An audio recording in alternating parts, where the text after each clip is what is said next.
Hi, this is Crystal Cyrus from the OOTW podcast, and you're listening to Pop Goes Your World. I'm Chris McBrien, and the pop culture from Generation X is everything to me. And I'm Derek Myers, and I'm here to educate Chris on the great pop culture of today's generation. Episode 114, Cop Movies.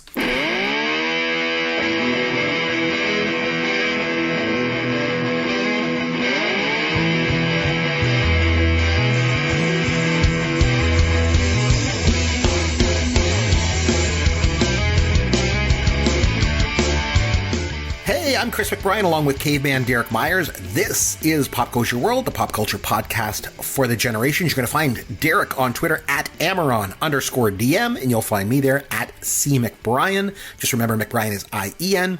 PopGoesYourWorld.com is our website, and if you listen to us on iTunes, take a minute and leave us a review. We would appreciate it, wouldn't we, Derek? Absolutely, we would. And what's new in your in the world of pop culture for you, my friend? Well, I got a chance to catch up on a couple of movies that I missed earlier this summer on download, DVD and download. First one is called Long Shot. Have you heard about this one? I have not. So it is a romantic comedy starring Charlize Theron and Seth Rogen. Charlize Theron plays the Secretary of State in the United States government, and she's getting ready to make a run at the presidential office. And her people are telling her that she needs some additional speechwriters, preferably someone who can add some humor and some humanity to some of her speeches. And Seth Rogen is a journalist who works for a very radical newspaper who doesn't take any crap from anyone. And he's at the beginning of the movie, he gets fired for having extremist views. He doesn't want to settle down because the man tells him to. He wants to shine a light on all these things that are wrong with the world. And so Charlize Theron's people end up hiring him. And it turns out that in their characters' history, they knew each other as teenagers in high school. So it's this 20 years later, this reconnection, and he comes on as a speechwriter and he gives her these great jokes, and they start catching up, and then they fall in love and have a relationship, and hilarity ensues. And I'm not always the world's biggest Seth Rogen fan. I'm sort of hit and miss with him, but with this one, I thought he was really good, and I really enjoyed the movie. It's been a long time since we've had some good romantic comedies in the theater. We're getting a lot more of them on services like Netflix and Hulu and some of the direct services, which seems to be a good fit for a lot of them. But this one was released in the theater. Not really sure why it didn't do better, but I really enjoyed it. I thought it was quite good. The other one I saw was Rocket Man, the Elton John movie. Oh, yeah. How was it? Was it good? It was good, but it wasn't exactly what I expected. So we spent a lot of time talking about Bohemian Rhapsody this time last year. Yep. And we both enjoyed it, and we both liked the music, and we did a whole bunch of stuff. So we talked about Queen in a number of episodes. So I'm a pretty big Elton John fan. I really enjoy his music, not as great to the same extent as Queen. Right. But Elton John is every bit as talented, in my opinion, every bit as talented as Freddie Mercury. I mean, they have some different skill sets, but they're both. I think it's fair to say they are both musical geniuses in their time. Oh, absolutely. And I mean, especially with Elton John and his, the latter part of his life, he has dedicated a lot of his time and money and energy and resources into various charitable donations and causes. So, I mean, the guy's heart is in the right place. In any case, the movie was great. Taron Egerton, who plays Elton John, did a fantastic job. He does all his own singing, unlike in the Bohemian Rhapsody. Rami Malek didn't do his own singing. They just dubbed in Freddie Mercury. Right. But this one is more a traditional capital M musical, where in the middle of a scene they'll break into song. Oh, interesting. Not with every song, but for many of them they do, where the lyrics make sense. Like again, they've drawn from. The lyrics are drawn from Elton John's life, and then so they sort of work into the script, and then the characters are having dinner, and then one of them will start to sing to the other one, and again, the lyrics are all the lyrics from the song, so you sort of know, oh, okay, I know where this scene is going now because I understand what the lyrics of these songs are, and or there would be like, not to the extent of like a Moulin Rouge where the numbers are reimagined in these like over the top showmanship kind of ways. But I mean, obviously with Elton John, he's totally showmanship. But there was a lot more of that in Rocket Man than I really expected there to be. I expected it to be more in the same vein as Bohemian Rhapsody, where it was a biopic about Elton John, with his songs being performed. That was my expectation going in. The fact that it was a little more musical dropped it down a notch, just a small notch for me. So instead of, say, giving it an A, I would probably give it like a B+. It was good, and the music was great, and the performances were great. And they do at the end, during the credits, they show like the real still photos of certain aspects that were depicted in the movie, and then they do like a side by side. Here's the shot from the movie, and here's the real shot, and you can see that they definitely spent the time and energy in getting the details correct. And they were both great movies, and I recommend them both. But just a little cautionary tale for Rocket Man: if you like Elton John, you're probably going to love this movie. Nice. If you're sort of on the fence with Elton John, how do you feel about musicals? If musicals aren't really your thing and Elton John's not your favorite performer, this may not be the one for you, in the sense that you may not enjoy it as much as you might think you're going to. That makes sense. For myself, I have two things I wanted to mention. They're both sort of celebratory in nature. So the first thing is around here at Pop Culture World, we have a big event coming up in a couple of days. Derek Myers, it's going to be your birthday. Happy birthday, my friend. Oh, thank you. So happy birthday. I'm not Chris kind of old, but I'm getting up there. Who is? I just hope to make it to the end of the show. So anyway, happy birthday, my friend. And thanks, the other thing of celebratory note that I wanted to mention was recently the little podcast around here got mentioned in the Wall Street Journal. It was kind of cool. The Wall Street Journal, the newspaper? Yes, the newspaper from the States there. They did an article on podcasts that Gen Xers should be listening to. Well, our show got mentioned, so I just thought it was kind of cool. So just give it a little shout out there that we got mentioned. They didn't contact us for the article or anything like that. Just showed up. I was on Twitter and someone mentioned it, and I was like, "Whoa, what's this?" I went and took a look at the article. It's like, "Hey, that's pretty cool." They're talking about the show, and they said one of our best episodes was the one that we did where it was what TV show should we binge watch next, when we had Justin Mason on as our guest, and I thought it was really cool. It was really, really nice to be mentioned. So yeah, no, it was. I was thrilled when. It's okay. So I just thought of something else. So when you messaged me to say, "Hey, we got mentioned in the Wall Street Journal," I happened to be out that night, and then so of course I started forwarding it through social media to a lot of my friends, and a lot of people reached out to me and said, "Hey, this is great." A few people said, "I didn't realize you did this podcast." Nice. Even some of the people I work with who mentioned, "Oh, hey, I didn't realize you had this podcast. That's cool." And they've since listened to the show and given me some very positive feedback. So that was great. But I was out when I got this news. I was out seeing 80s music performer Howard Jones. Oh, yes. Nice. And how was it? The Canadian National Exhibition, the CNE here in Toronto. It was a free concert with your paid admission to the park. You got to see this show. It was great. He was so good.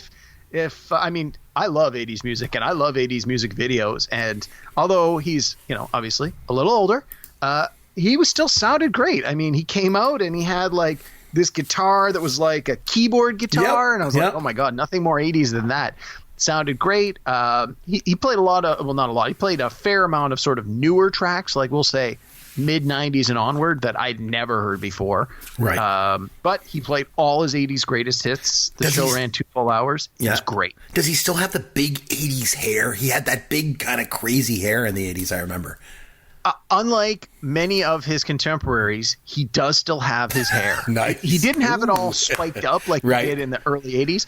It's all white, completely white now, but it was a little bit, he had to, not like mullet long, but it was like long on top, but it was like combed back and stuff. Oh, and nice. He gave it his all. And the two guys that were with him playing like the guitar and the keyboards, they both had like full on 80s hair, even though they were older dudes. And again, they were probably guys that he'd played with for years. Oh, I'm sure.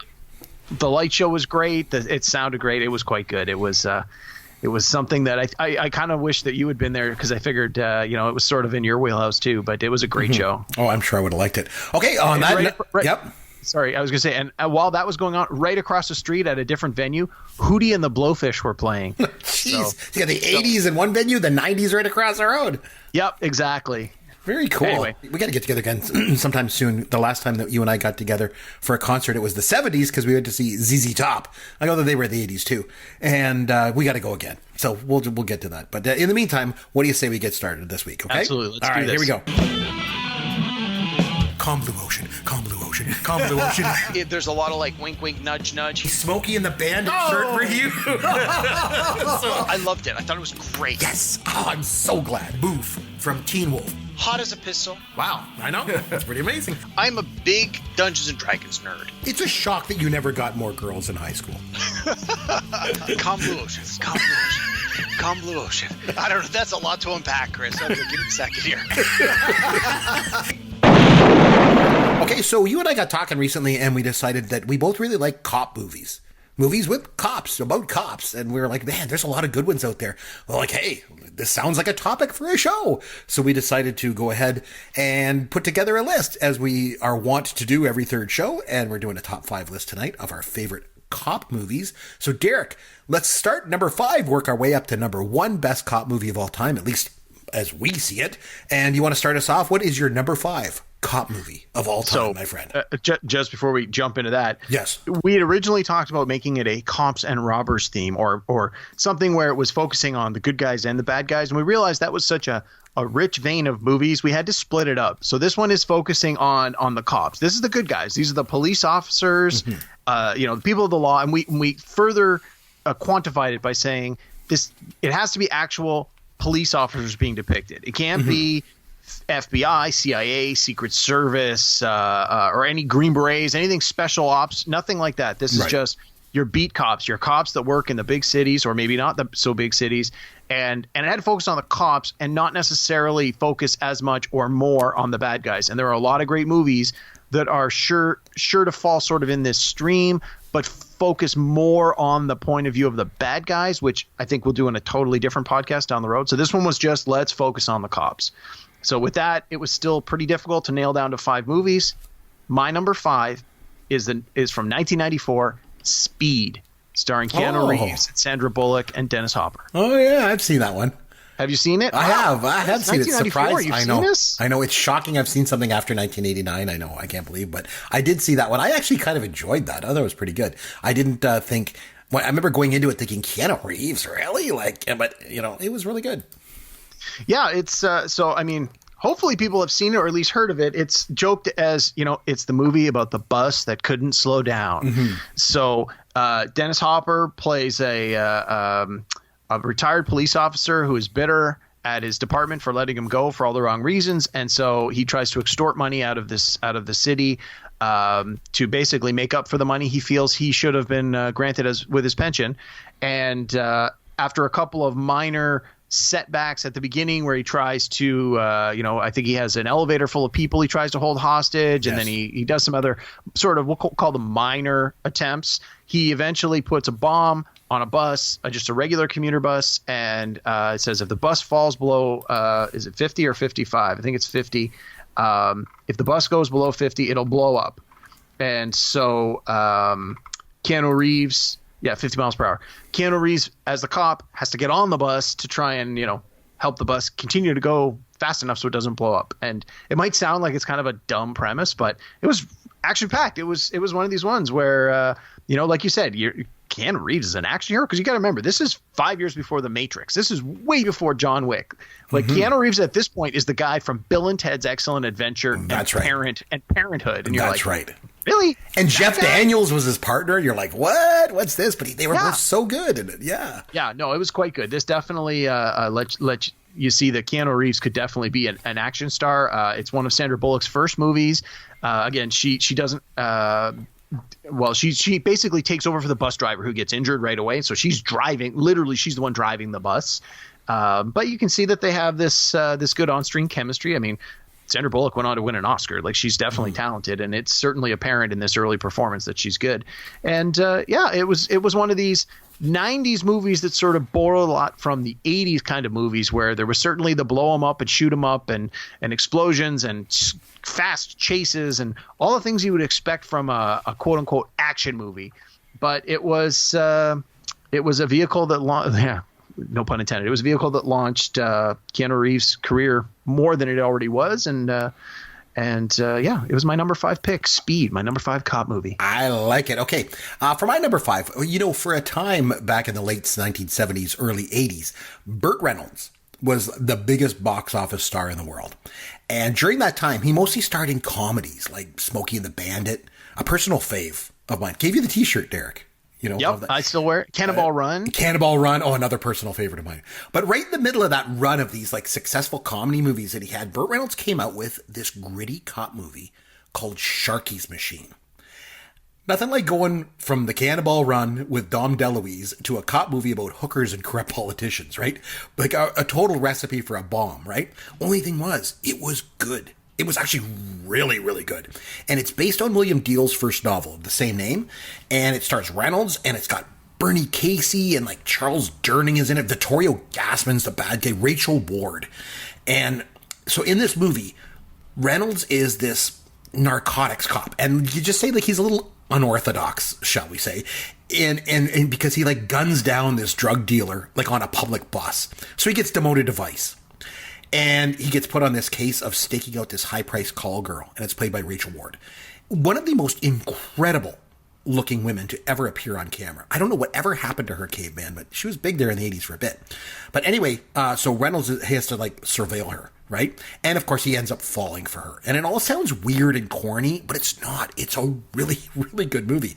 And full disclosure though, I do want to say I went back and watched the movie a couple years ago, and it doesn't really hold up very well. And the reason I say that is it was really meant to capture kind of the times of 1981's Atlanta, and it really, really does.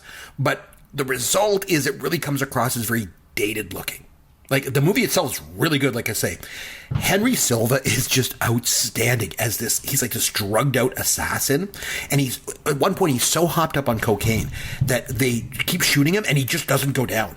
And then he finally does go down, like literally, in this climactic scene at the Westin Peachtree Plaza in downtown Atlanta. If you've ever seen the Atlanta skyline, it's that recognizable, really cylindrical building.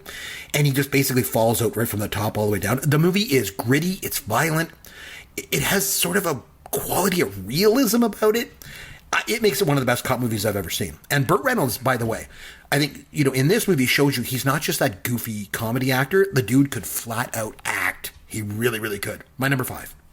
What do you got for number 4? So, just comment on yours. So, Sharky's Machine, I've heard of it. I've never seen it. So, I'll have to take your word for it that it's as good as you're saying it is. But you mentioned that it was dated, and that sometimes is a bit of an issue for me.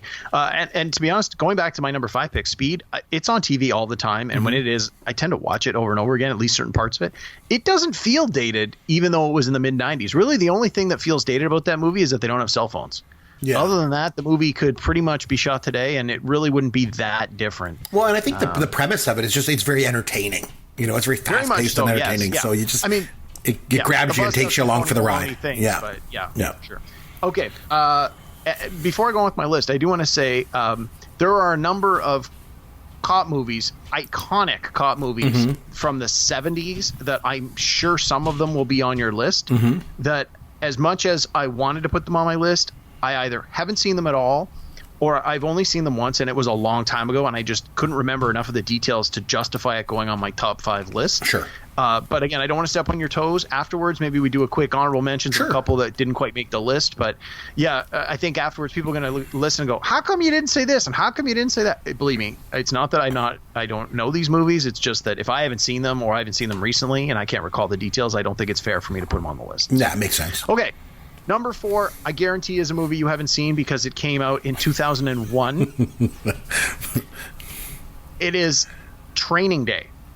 Oh, actually, I actually did. So funny story. I was in the Dominican Republic in 2003, went down with a bunch of buddies from work. We all went down there and I got really, really sick. I don't know if I drank some of the water by mistake or something, but I got really ill. So I was in my room. Everyone was out for the day at the pool and partying, and I was stuck in my room.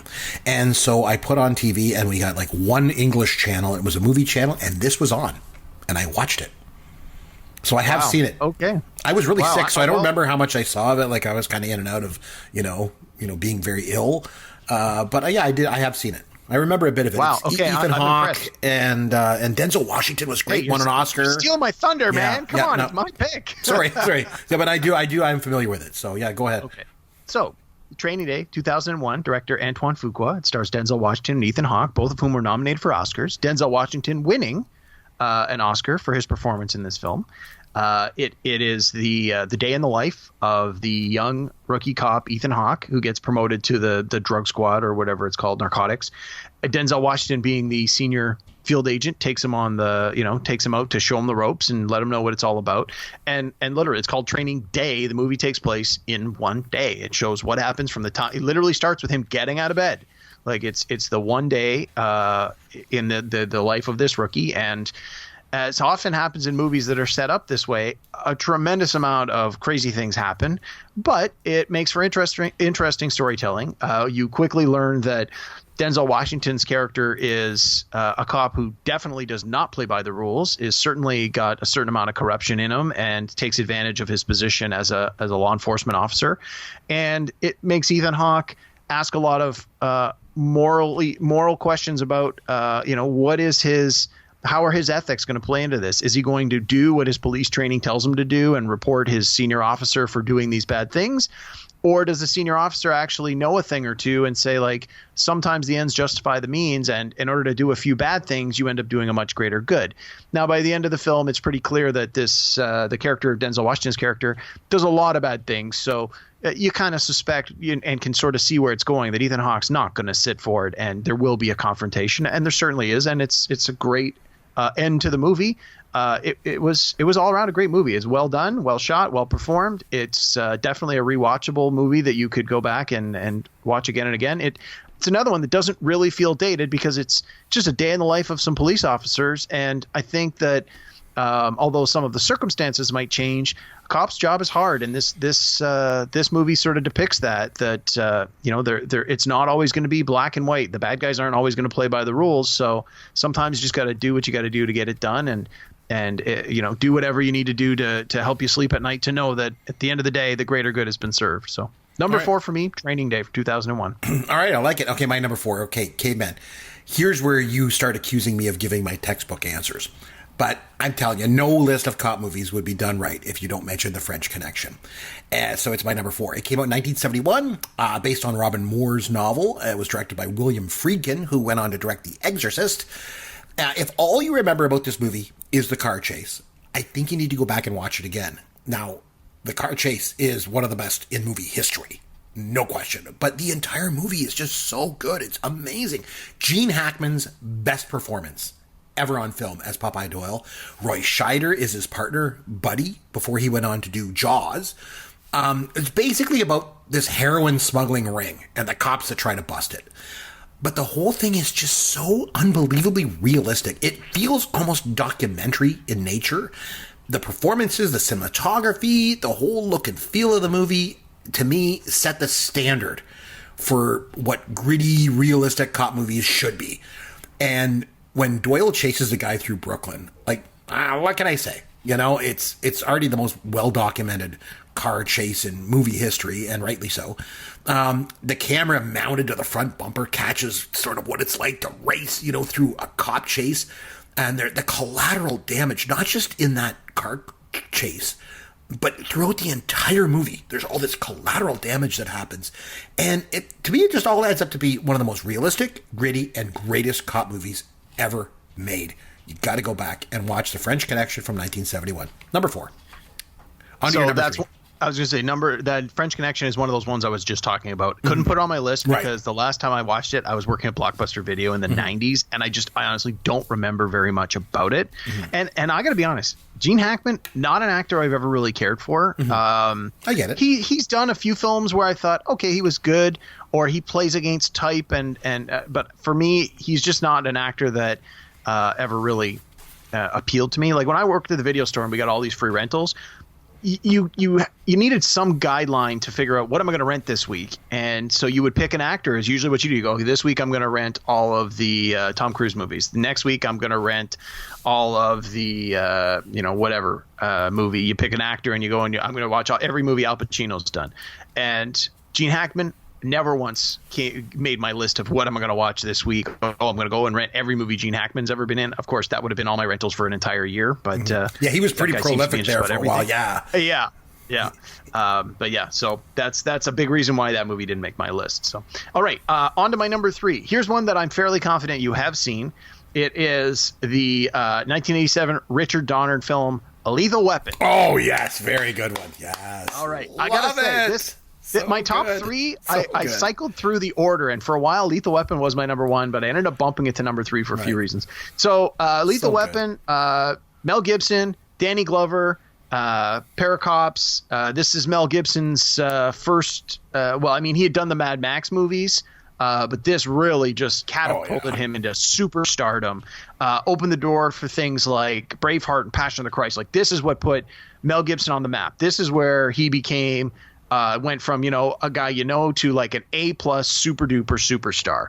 And it has everything that 80s action movies are supposed to have, sort of, as I mentioned with Speed. It's got a lot of explosions, it's got shoot 'em up, it's got unnecessary violence, and following the 80s formula, there's a little bit of nudity, and it's this shoot 'em up cop movie, but it's got these two characters that just are so memorable and so well together. Again, the formula that you even saw in Training Day to a certain extent, where you have the older, experienced police officer who gets a younger officer that he has take under his wing, and then of course there's the we don't get along so well, and then by the end you're like, we're pals. It's like this is the buddy comedy movie. Well, not comedy, but it's like the buddy cop movie, and they've spawned 3 sequels. They went Lethal Weapons 1 to 4. By 4 the quality started to dip a little bit, but by then you knew these characters and loved these characters so much. There's a certain trust there that you're like, I'm sure there's gonna be enough here that I enjoy that this is worth seeing. And I can remember seeing Lethal Weapon. In the theater, which I probably had to sneak into because I would probably have still been a little young. I think I would have only been about 13 or 14 at the time. And I've probably seen this movie 20 times or more. In some, maybe not in its entirety, but it's a great cop movie that has these two detectives. Ultimately, at the end, they solve the case, and there's a lot of blood and guts and shoot 'em up and bang and explosions and everything you want from an action adventure movie. But it's also got a lot of comedy. And one of the things that I felt Lethal Weapon did really well was the musical score. And we talked about this last week when we were talking about Stripes. I felt Lethal Weapon, they had this interesting musical score. It was sort of like a jazzy kind of music, and I want to say Eric Clapton contributed to the music, if I remember correctly. He might have. I know in the closing credits, it was Honeymoon Suite, one of my favorite Canadian bands of all time, did the song. Yeah, absolutely. Yeah, they did the song Lethal Weapon. It was more of like a ballad than a rock anthem, but just the musical score they had throughout this movie and then continued through the sequels really, really helped identify it and helped it stand out from other similar movies that were constantly being released in the 80s. Just the quality was there. Richard Donner certainly knows how to make an action movie. I mean, he had made Superman 1 and 2. Did Richard Donner do Die Hard? No, that was John McTiernan. Yeah, but anyway, Donner did a lot of action movies. So like Superman 2 and all that. Yeah, exactly. So yeah. So anyway, Lethal Weapon is my number 3 pick, and it could have easily been my number 2 or my number 1. It's one of my all-time favorite cop movies. I like it. A couple things I like about that movie. Gary Busey's character, God, Joshua, he was so Mr. Joshua. Oh man, Gary Busey was great in that movie. Really memorable. And remember Tom Atkins, his daughter is the one that dies at the beginning because she had taken drugs, and she does the nude scene, and then she jumps out of the off the building and is killed, and that kind of precipitates the whole investigation. The actress that played her, Jackie Swanson, also went on to be in Cheers. She was Kelly, which was Woody's girlfriend. So always remember that. So, I never realized that's who that was. I really like Lethal Weapon. It's a great one.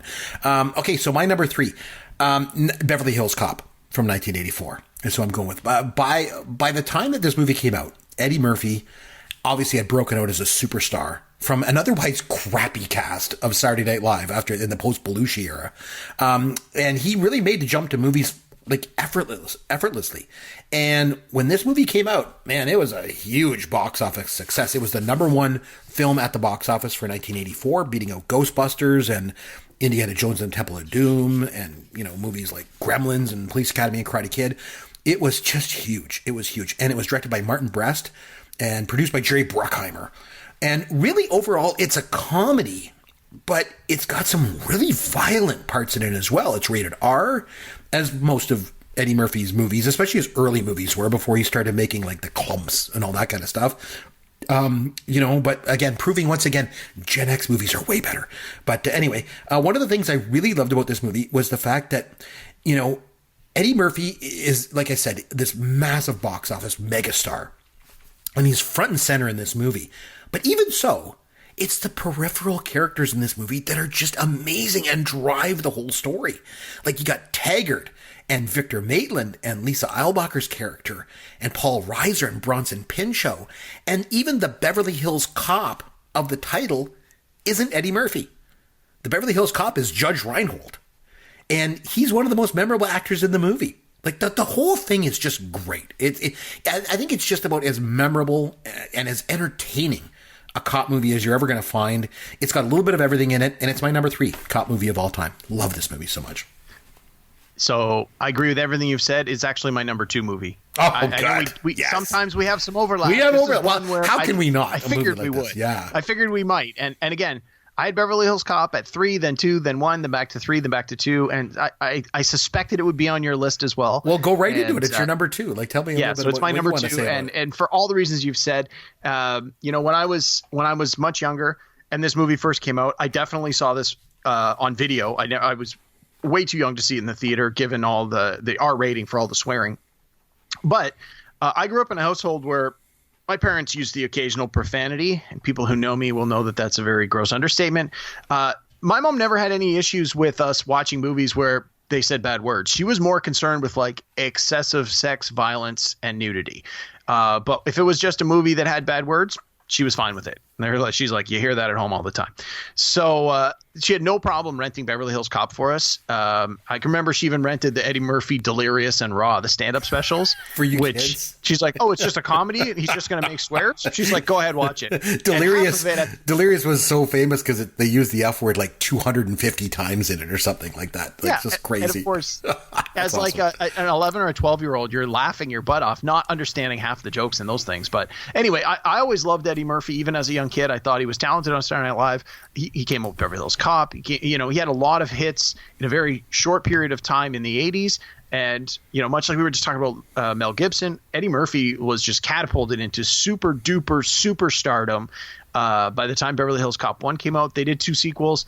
Cop 2, in my opinion, is one of those rare occasions where the sequel is every bit as good as the first one, in my opinion. The third one was terrible. I saw it once. It was awful. I never, ever want to see it again. And that was John Landis, wasn't it, that did the third one? I agree with you. The second one was good. But, yeah. I honestly, for the third one, I don't remember all the details. I just remember the stuff I remember was so bad that I was not interested. And I want to say they're rebooting this, or they've been talking about rebooting please this. Please don't do it. But don't do it. Cop 1 was good, and it is very much a detective story where, although he's a wisecracking, streetwise cop who comes in and does crazy things and says bad words, at the heart of it, like they make a big deal of demonstrating that he is a capable detective. He is a good police officer. And at the beginning of the movie, his boss, Inspector Todd, reams him out. And you get the impression that this is one of those guys that gets yelled at a lot, but he obviously produces results to get to the level he's at in the police force. And for them to put up with his crap, he's obviously good or good at his job. And this movie demonstrates that. Like, look at how good he is. He comes to this environment he knows nothing about. And he still manages to, enlist the assistance of the locals and still shows them up on their own turf in scene after scene. And in the second Beverly Hills Cop, you get an extension of that. By then, at this point, now the characters know each other, so they can really build on these characters that you've already seen in the first one, which is why I think the second one works so well. Same idea. It's like, here's this story that requires some actual detective work. And in Beverly Hills Cop 1, he's investigating the murder of his friend, and it takes him to Beverly Hills. And he ends up uncovering this big drug ring. And yeah, it was great. And like 80s movies, it certainly has its share of shoot-em-ups, but it's not one of these movies with excessive violence and explosions like Lethal Weapon has. Very bloody scenes and graphic, like, shoot 'em ups and explosions, cars and buildings blowing up. Beverly Hills Cop doesn't have anything to that extent. There's a couple of sort of high-speed chases for short periods, and there's things like where they crash a car into a wall or a building, but the car doesn't blow up. And when they shoot people, the guy just falls down. It's not like this explosive bloodbath going on. And by today's standards, with the exception of all the swearing, which is even tamed down for Eddie Murphy at that point, it's pretty tame by today's standard. But yeah, my number 2, Beverly Hills Cop. And there is a connection to new millennial type stuff with Jonathan Banks. So Jonathan Banks is an actor that is in this movie. He plays Zach. He's a guy, hey, cuz. He's actually the guy at the beginning that shoots Eddie Murphy's buddy that comes to see him. Remember, he stole the bear bonds and he gets shot. So the gangster that shoots him, Jonathan Banks, it was in Breaking Bad. He was Mike. And he was also in Better Call Saul. So just Better Call Saul. Yeah, a little bit of a connection there. Definitely. I actually knew him from the old show Wise Guy. Ken Wall, Wise Guy. Oh, yeah. Jonathan Banks was his handler. That's how I knew him before even Beverly Hills Cop. Yeah, he was in another movie that I'm going to mention in a little bit too. But my number 2 is actually Witness from 1985. So Harrison Ford is just amazing. And when he hit it big with Han Solo, you had to think he's going to get typecast like the rest of the cast of Star Wars did, right? But then they announced he's going to play Indiana Jones. And you couldn't believe it. Like, he's Han Solo, right? I mean, but then you watch Raiders and not once in that movie do you look at him on screen and think, oh, that's Han Solo. He's Indiana Jones. That's it. And then when you watch him in Blade Runner, he's Rick Deckard. Like, not once do you think of him as Solo or Indiana Jones. The guy's an amazing actor. And so then when he came out with Witness, he seamlessly became the character of John Book. Like, completely believable. And again, no hint of Solo or Indiana Jones in the character at all. And I just find that just amazing. An amazing part of his career.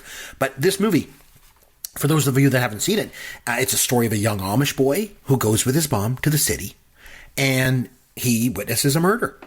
And to make things worse, the murder is committed by a corrupt cop. And John Book is the lead investigator on the case. And so he has to go into hiding in order to get away from the bad cops because there's a bunch of bad cops in the system, including the chief. And so he goes into hiding while he's trying to solve this crime. And so he goes and lives among the Amish while he's investigating. And the movie is outstanding. It's a romance. It's a fish out of water story. It's a Hitchcockian thriller, all rolled into one. And it's a cop movie. And a damn good one at that. So it clocks in at number 2 for me. Witness. Harrison Ford was nominated for an Oscar for that, was he not? He was. And so was Kelly McGillis. Wow. Again, Witness, one of those ones that I saw years ago. I remember thinking, this one's pretty good, but sort of just okay. And it's not one that I've had an opportunity to revisit, so didn't make my list. I will. I'll have to nominate it for a future podcast, but we'll have to go back and watch it and really pick it apart because I think you might be surprised at just quite how good this movie is. It was outstanding. Yeah. Okay. Number 1 cop movie. Number 1 cop movie. Go for it. From 1995, David Fincher, 7. Have you seen it? I actually have seen it. I don't really remember. I haven't remembered much about it. Hang on. Hold on. Stop the press. Stop the press. It's not the week's press anymore. Chris, are you saying you've actually seen all 5 movies on my list? Speed, Training Day, Lethal Weapon, Beverly Hills Cop, and 7. You've seen all 5 of those movies? There's a first for everything. And yes, I've seen them all. Wow. And I want to point out, I got a movie on this list from 1994, 1995, and 2001. And you've seen all of these. Yes, I know. Wow. There's a first. Yes. Cow. Thank you very much, ladies and gentlemen. There's a first for everything. Wow.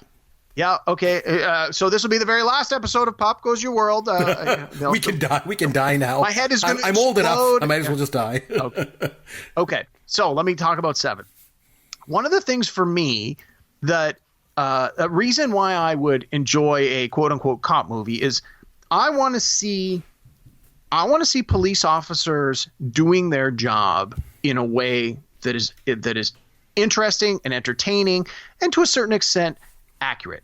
And I love a good detective story. And a lot of the movies I wanted to put on this list, when I started looking back through the notes, the character was a retired police officer who is now a private detective. And a lot of my favorite movies that I've always assumed, oh yeah, that's a cop movie, are not actually about cops that are cops when the course of the movie happens. So, for example, Chinatown with Jack Nicholson is a movie I love. It's one of my all-time faves. He's not a police officer in that. He's a retired police officer or someone who has previously worked with the police, but he's a private dick. So when it came to cop movies, I'm looking for movies where it's the actual police. And one of the things I love about Seven is it's this one where Morgan Freeman is the older senior agent. Brad Pitt is the new guy who's coming in to essentially replace him, to literally replace him. And they pick up this case, and it turns out to be this serial killer. And there's only a 1 week overlap before the old guy retires and the new guy takes over. So for the 1 week, they work the case together. And in this movie, it's this, this mystery, who done it and what's coming up next and all that stuff. But you see huge sections of the movie are the cops doing the less glamorous cop things that genuinely need to happen for them to be successful at their job. You see a long scene where Morgan Freeman's character goes to the library overnight to do a whole bunch of research. And then they have to go to the forensics lab, and they literally sit there in the lobby and wait for hours for results. And I like the way that this movie doesn't glamorize every aspect of being a police officer. And in a lot of other movies, you watch it, like Beverly Hills Cop, you watch it and you go, oh my God, that looks like that's a great job. And look how much fun they're all having. Woo, this is a great it's certainly an important job, but I think that Seven did a really good job of making it more realistic and gritty. And you've got these cops that are investigating these murders, and they're like these grisly crimes where horrible and despicable things have happened. And when they eventually start to figure out what's going on, like the person who's doing these is like a crazy psychopath. Like he's not crazy. I mean, he might be crazy, but he's like highly intelligent and he's motivated. And it's this really interesting, intricate weave of this story that's being told. And David Fincher's style of telling a story is always something that's appealed to me. He's definitely got his own cinematic style. He's got his own a style of pacing. Like you can watch a movie if you're a film buff and you've never seen all of Fincher's works, and someone puts one on you hadn't seen, you could probably guess within 5 or 10 minutes, is this a Fincher movie, just the way it's shot? And I mentioned last week on the show, Mindhunter, the TV show, is produced, and some of the episodes are directed by Fincher, and you sort of get that same feel, the way he tells a story and the pacing. And Seven, to me, has these great performances. Brad Pitt, Morgan Freeman in the main roles. Gwyneth Paltrow plays a supporting role as Brad Pitt's wife. And spoiler alert for people who haven't seen the movie, but come on, it came out in 1995. If you haven't seen it by now, sorry. But Kevin Spacey is the bad guy in this movie, and despite what we've recently learned about him, he still gave a great performance. And this movie is just a great, all-around great cop movie. You've got these great performances by great actors. You've got this great story. You've got this great director. All the right pieces fell in all the right places. And at its heart, it's a detective story. I loved it. Seven is my number one cop movie. And it's the 7 deadly sins. Isn't that the whole concept of the movie? The guy tries to reenact them in like grisly ways. Yeah, which you don't necessarily know at the beginning. But again, Morgan Freeman's character, Somerset, you get the sense is a pretty intelligent detective. And I think that's the difference is in a lot of movies, the standard quote unquote cops, we're just cops. They're the grizzled rough and tumble. I used to be military and now I'm police and I'm going to shoot people and beat people up to get the answers I need. Seven shows you more like the capital D detective. Like these are police officers that use their brains just as much or even more so than their brawn, which is not to say they're not capable of shooting their gun or punching someone in the face, but it demonstrates how important a tool your brain is when you're trying to solve a complex crime, especially if the person or people committing these crimes are either cuckoo crazy or are, highly intelligent, which we've learned in real life. A lot of the worst serial killers ever are usually quite intelligent. So you need someone just as smart to track them down and stop them. And I think Seven does a really good job of portraying that in their depiction of these police officers. Oh, very good. Okay, so my number one cop movie of all time. I mentioned Eddie Murphy. We both mentioned Eddie Murphy. He was your number 2, my number 3 with Beverly Hills Cop. I'm going back to Eddie Murphy again here with 48 Hours. So, funny enough, Eddie Murphy, box office king of the 80s, mostly known for his comedic chops, actually started out his movie career not in a comedy, but in this hard-hitting cop drama, 48 Hours. And the thing is, it's got a few laughs in it, but it is a cop thriller through and through. And it is the best cop movie I have ever seen in my entire life. I think a key to really good cop movies is the chemistry between the characters. Often two cops, absolutely, right? Absolutely. And the one that you mentioned was Lethal Weapon. And for me, there was so much chemistry between those characters. But the chemistry between Eddie Murphy and Nick Nolte is off the charts. And so anyway, the movie opens up with a prison break. And the escapees go on this crime spree. And what the thing is, they're looking for their hidden loot from like a previous job that they did. And one of the gang is still in prison, and that's Eddie Murphy's character. And Nick Nolte is the cop that's assigned to the case. But he needs Eddie Murphy to help stop the bad guys because he knows the guys, he knows their style, and most importantly, he knows where the stolen money is hidden. So Nolte gets Murphy out of prison for 48 hours to help him stop the bad guys. And it's just like quite the 48 hours, right? And Murphy is interested in getting his money, but mostly he's interested in finding a woman to be with because he's been in prison for a while at this point, right? And the scene where he pretends to be a cop and goes into the redneck bar. Yeah. Oh man. Yeah. He basically just uses his charisma and his personality to get through to the crowd. That is basically the scene that made Eddie Murphy a movie star. He is literally bigger than life in that moment. He's bigger than life in this movie. It rocketed him to fame. It rocketed him to the just the front of the 80s, like as a movie star. And for me, it rocketed this to the front of the all-time best cop movies. I love this movie. Love it. I've probably seen it 100 times. I could watch it 100 more. Best cop movie I've ever seen. Number one in my books, 48 Hours. Yeah, I actually recently rewatched this. So good. I mentioned, as I do almost every episode we do, one of the podcasts I listen to is on the Ringer Network with Bill Simmons. It's called The Rewatchables, where they pick a movie every week and then they do a 2-hour gush fest about how much they love it. And one of the very first episodes of The Rewatchables is them rewatching and talking about 48 Hours. And so I listened to the podcast thinking, I know this movie. And when I listened to it, it reminded me of so many scenes that I didn't remember. I had to go back and rewatch it after listening to that podcast. And you're absolutely right. The movie really holds up.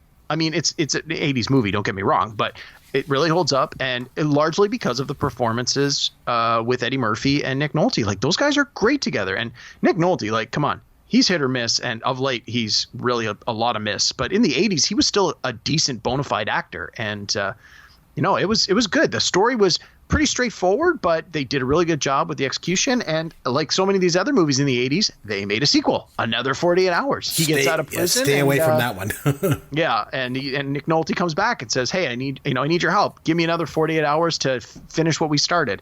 I don't remember the sequel that much, but it had Eddie Murphy in it, so I watched it. But I guess the fact that I don't remember it sort of puts in that same category with Beverly Hills Cop 3. But no, I agree. 48 Hours was great. It didn't make my list, but I got no arguments with you having it as your number one. I think it's a good one. Yeah, absolutely love it. Now, did you have a couple of honorable mentions you wanted to get to? Yeah. After I gave you mine here? Yeah. So there was a couple of movies I talked about at the beginning that I didn't feel focused enough on the police side of it, those being Heat and The Departed, which I both thought had great aspects and elements of the police side of a story, but I felt both of those really focused more on the criminal side of it, so I didn't feel those made the list. I wanted to put Dirty Harry and Serpico on my list. I haven't seen either of those movies in 20 years, so I didn't feel I could do that. And then I had RoboCop and Die Hard. RoboCop to me sort of was a little sidestep from cop movie. It seemed to me more sci-fi than cop movie. And Die Hard, although Bruce Willis is a police officer, it's not really focusing on the fact that he's a cop. It's the whole action adventure in the building. So and it's less a cop movie than it's more of a Christmas movie, right? Oh, of course, 100%. Yeah, so we got that. But, so those were all movies that I had rotated in and out of my list, but by the end of it, I had to pull them all out because I didn't feel that any of them made the cut for the various reasons that I've just said. But those are all great movies that do feature police officers in them. Some I just hadn't seen recently enough to include them, and others I just felt maybe save those for a podcast down the road. No, great picks all around. I thought our top 5 lists were great topic, and so time now to have some fun with Caveman. Okay, so there's been lots of cop movies over the years, but there's also been lots of movies with cops in them as well. Not necessarily those quote-unquote cop movies that we were talking about, right? Right. We put parameters on. But rather, I'm talking about just cops in movies. So here's what we're going to do. I'm going to name a cop movie character. All you got to do, name the movie that he's in. Oh boy, this always sounds so easy, and then you give me some curveballs that I miss. Nah, it's gonna be easy. So I just named the cop movie character. You name the movie. Okay. Okay, I'll see what I. Wait. Okay. Yeah. Super Fire away. easy. I'm ready when you're ready. All right. It's super easy. I'm gonna start with some easy ones. Okay. Buford T. Justice. What movie is Buford T. Justice in? I have no idea. Oh, geez! I just gave you the T-shirt. I started with an easy one. It's Smokey and the Bandit. Oh. I'm gonna barbecue your ass in molasses. You never. Oh, jeez. Oh man. Oh man. Okay. Here's an easy one. John McClane. What movie is Die John? Hard. Yes. Very good. Okay. Congratulations. All right. Another easy one. Lieutenant Frank Drebin. Oh, that's Leslie Nielsen. What's the movie? The Naked Gun. Files of Police Squad. Yes, from the Files of Police. I honestly thought that was going to make your list, Chris. I honestly did. Yeah, it was pretty close. Okay. Samuel Gerard. Samuel Gerard. Oh, I should know this. This sounds familiar. You should. Gerard. Samuel Gerard. 1994. No. It'll come to me, but not quickly enough. I got to pass. It's The Fugitive. Oh! The Fugitive. Tommy Lee Jones' character. Okay. He's not a cop, though. He's a U.S. Marshal. So Okay, sorry. that's why The Fugitive didn't make my list. Wasn't cop. Clarice Starling. That was Silence of the Lambs. It was. And Congratulations. again, FBI, not cop. Yeah, well, you know. Martin Brody. Martin Brody. Oh. Oh, don't let me down, man. Don't let me down. Don't leave me hanging, Bullet? man. Was that Bullet? No, it was Jaws. It was Jaws. Oh. Martin Brody. Jeez. Oh, God, you're killing me. Okay, easy one. Harry Callahan. Dirty Harry. Yes, very good. Okay. Here's a newer one for you. You'll like this one. Agent K. Men in Black. Well, good. Okay. And I'll give you that one because Will Smith's character. Wait, Agent K was Tommy Lee Jones. That's Will correct. Smith's character, Agent J, was a police officer before they brought him to the Men in Black. Okay. Here's one. Moses Hightower. Oh, that's from Police Academy. Yeah, very good. And again, I thought Police Academy might make your list. Yeah, but it was pretty I close. hadn't seen Police Academy in a long time. Someone said that to me when I mentioned this topic. They're like, "Oh, you got to include Police Academy." I'm like, I would, but it's been a long time since I've seen it. I love that movie so much. And Moses Hightower, Bubba Smith's character, is so. You know, one of my favorite parts of the whole movie is when they're kind of introducing the characters. I've always said before, that's my favorite thing about Gen X movies, the way they introduce the characters. They're introducing Moses Hightower, and he's like this 7 foot tall, like linebacker, right guy. He's going to be a cop, and then I think it was Kerry Mahoney is saying to him, "What did you used to do?" And he's like, "I was a florist." He's like, "A florist? What do you mean?" He's like, flowers and and I don't know. I find that line so funny. But anyway, okay, 2 more. Virgil Tibbs. What movie is Call Virgil? me Mr. Tibbs. That's In the Heat of the Night. Very good. Oh, yes. They call me Mr. Tibbs. That's a good one. All right. You know what? In retrospect, that one should have been on one Pretty of our good lists. movie. Yeah, pretty darn good. Okay, and finally, Marge Gunderson. Marge Gunderson. Oh, Fargo. Oh, very good. I toyed with putting that one on the list too, but I didn't feel good. it was focusing enough on the police. I felt it sort of focused a little too much on the bad guys. Yeah, that's true on the But criminals. I toyed with that one too because it was a good one. All right. Well, you did pretty good. You only missed like one. So it was, you missed. Yeah, but I missed two that were total Chris movies that I should have seen coming with Smokey the Bandit and Jaws. I can't believe I missed those two. I can't believe Sorry, it. buddy. Oh man, you're just killing me. I even got you the shirt, and he's on the shirt. Buford T. Justice. It doesn't have his name. It has the actor's name. And he had so many good lines in that movie too. Like, oh man, there is no way you came from my loins. Oh God, he had good lines in that movie. Anyway, so it's time now for me to nominate a film for our next podcast.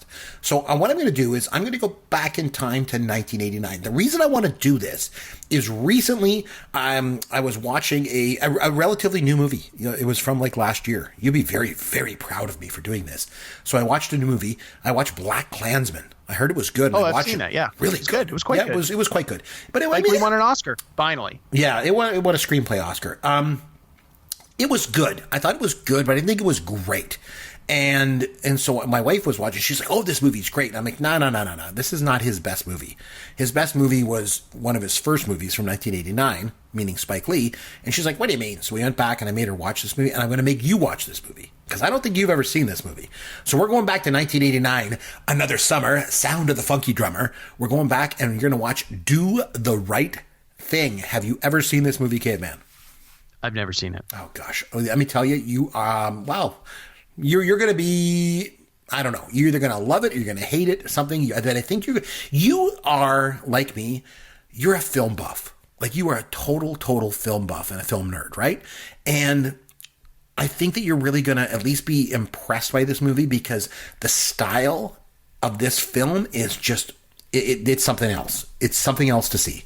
There's a lot of style. There's a lot of thematic things going on.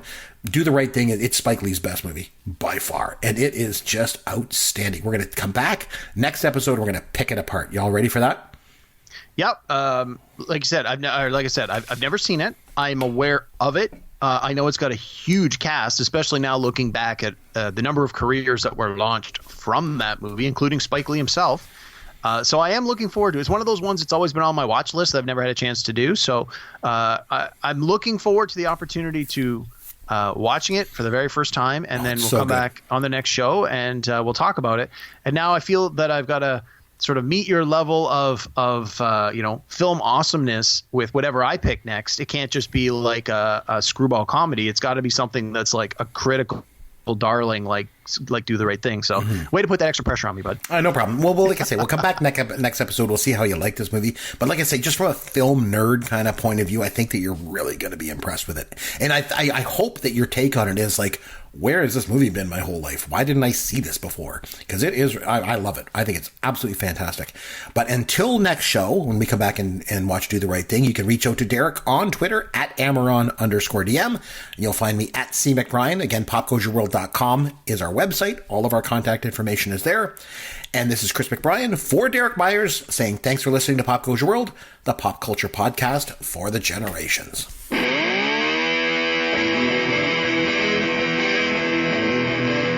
Thanks for listening to Pop Goes Your World. You can contact Chris and Derek at popgoesyourworld.com.